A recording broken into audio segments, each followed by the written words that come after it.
Dobro večer, lep pozdrav vsem skupaj. Znani so skoraj dokončni rezultati posvetovalnih referendumov v 13 referendumskih območjih.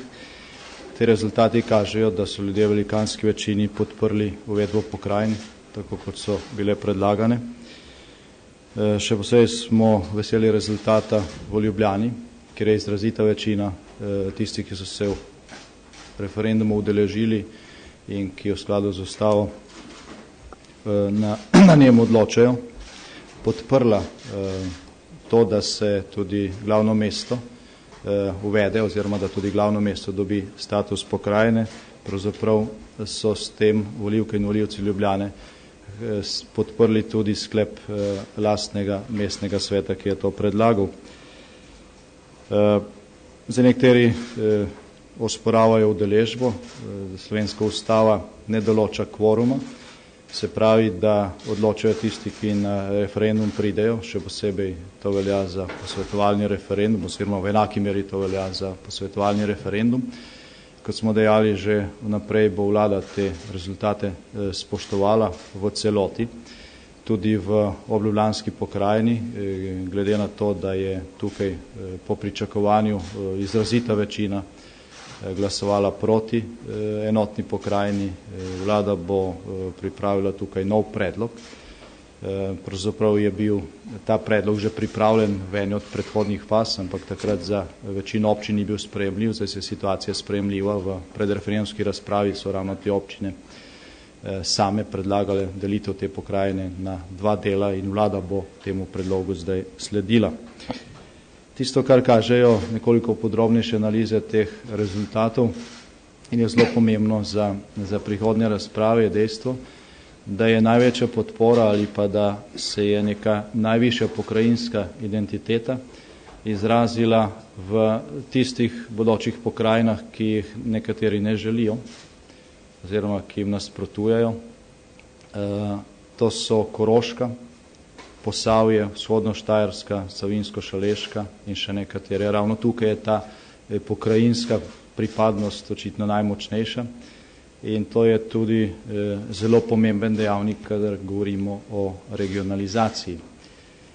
V nekaterih centrih, kot tudi to kažejo nekoliko podrobnejše analize teh rezultatov, kot so Maribor ali Koper, in še nekaterih, so rezultati v zvezi z predlaganimi pokrajinami nekoliko slabši kot v večini drugih občin.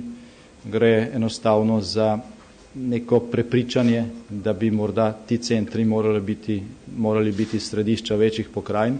Po drugi strani pa ravno ta težnja v večini ostalih občin vzbuja nek strah, da bi dobili ponovno namesto enega, se pravi ljubljanskega, 3 ali 4 izrazite pokrajinske centralizme, kar zagotovo ni cilj in kar ne bi prispevalo k hitrejšemu razvoju.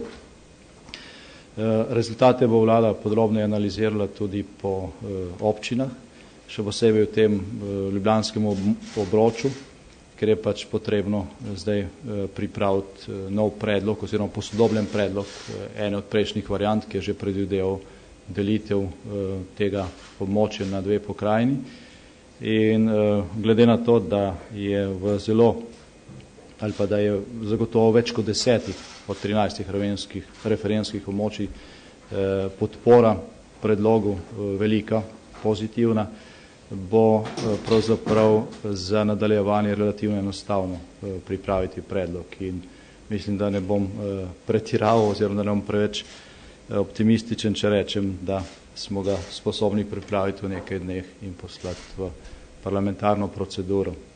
Kot ponavljam že tretjič, vlada bo spoštovala rezultate, kakršni so bili izraženi na referendumu, in pričakujemo, da bo enako ravnal tudi državni zbor. Opozarjam na to, da če bi ponovno prišlo do blokade, kljub tem pravzaprav zelo jasnim znakom in glasovanjem, potem smo pred tem, da je pokrajinski projekt v veliki nevarnosti, kolikor bi morali v naslednjem mandatu, ne glede na razmere v državnem zboru, celotne postopke ponavljati, bodo minila najmanj 3-4 leta, preden bo ponovno pred takšnim trenutkom odločitve, pred katerim smo zdaj, in je veliko vprašanje, če bo tudi takrat prišlo do njega.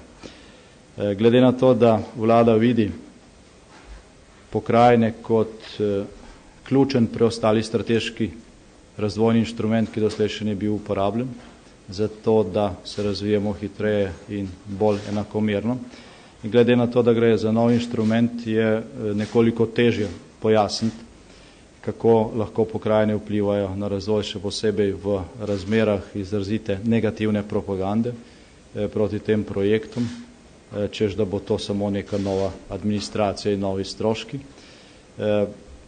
Bilo je zelo malo teh primerjav, če zdaj govorimo o teh razpravah pred referendumom, kaj so pokrajine v razvojnem smislu prinesle bolj razvitim evropskim državam. Od nas tega je bilo izjemno malo.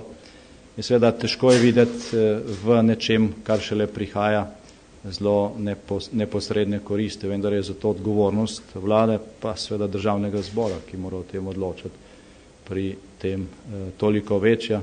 Zdaj pa ima še zelo jasna napotila iz posamičnih referendumskih okrožij.